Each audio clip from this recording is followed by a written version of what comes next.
delivered his comedy was almost sort of Zen-like. He didn't like to move around much. He wasn't very happy flapping his arms around and being sort of wacky. He just would sit there with a tremendous sort of stillness and fix people in the eye the way he did Dudley, and he'd go on and he'd whistle just like that. It was rather like a comic Buddha, and it was extraordinarily sort of, you know, compelling to watch. There are uncanny forces in me that can make you do anything. And if you happen to be jumping to your feet saying, what a load of rubbish, let's switch to the BBC, it is because I have willed it. Many men have tried to dominate the world. Genghis Khan, Attila the Hun, Eloise Hitler as he was before the operation. I'll always remember that day that war was declared. I was out in the garden at the time planting out some chrysanthemums. It was a grand year for chrysanthemums, 1939. I wish we could have another one like it. My wife came out to me in the garden and told me the ghastly news about the outbreak of hostilities. Never mind, my dear, I said to her. You put on the kettle. We'll have a nice cup of tea. Put out that light.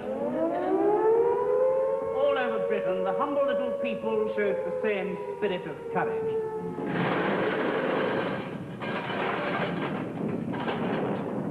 You could always tell the difference between theirs and ours.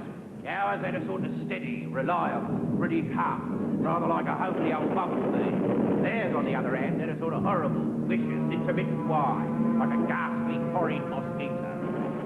We had a rather fraught, difficult, uneasy meeting in a restaurant in the Euston Road, and I think took an instant dislike to one another. We were deeply suspicious of one another, but nevertheless recognized that we were rather good at what we did, or had been rather good at what we did.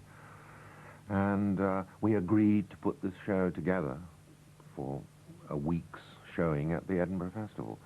None of us thinking that it would be anything more than just a jeu d'esprit of some sort. It remains the funniest show I've ever seen in my life. I mean, the four of them, Jonathan, Alan, Dudley, and Peter.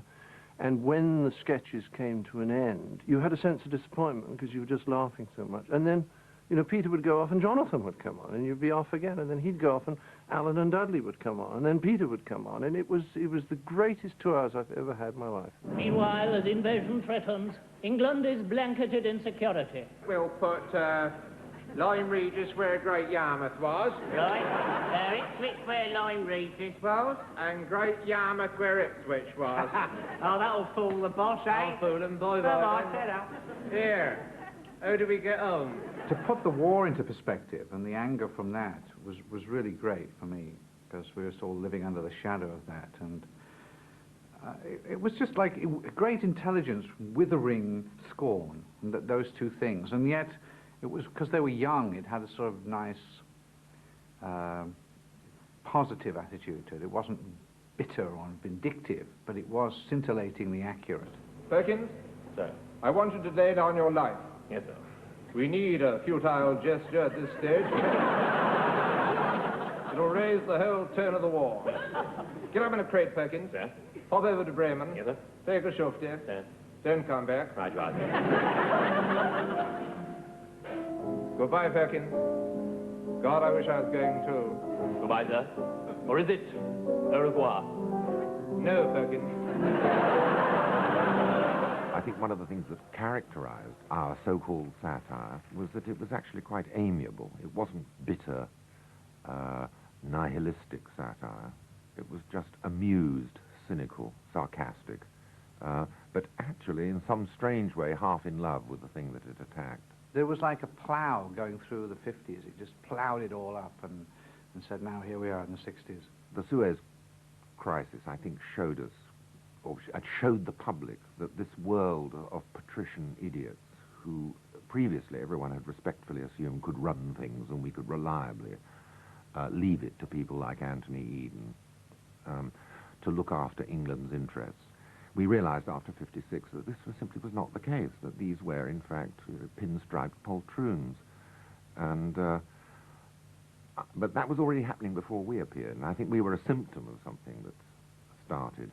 Of course, we widened the crack further, and then the crack widened once again with all sorts of satirical shows like TW3, not so much a program. And, you know, not the 9 o'clock news and Python. And then, by that time, the plaster was falling off the walls, and English social life was undergoing a massive transformation. I went first to America. And now I had talks with a young, vigorous president. We talked of many things, including Great Britain's position in the world as some kind of an honest broker. And I agreed with him when he said that no nation could be more honest. And he agreed with me when I said no nation could be a broker.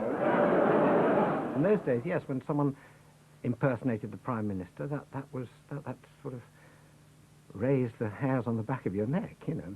This was something daring. And one night, Harold Macmillan himself came into the audience, and there was sort of slight excitement about this.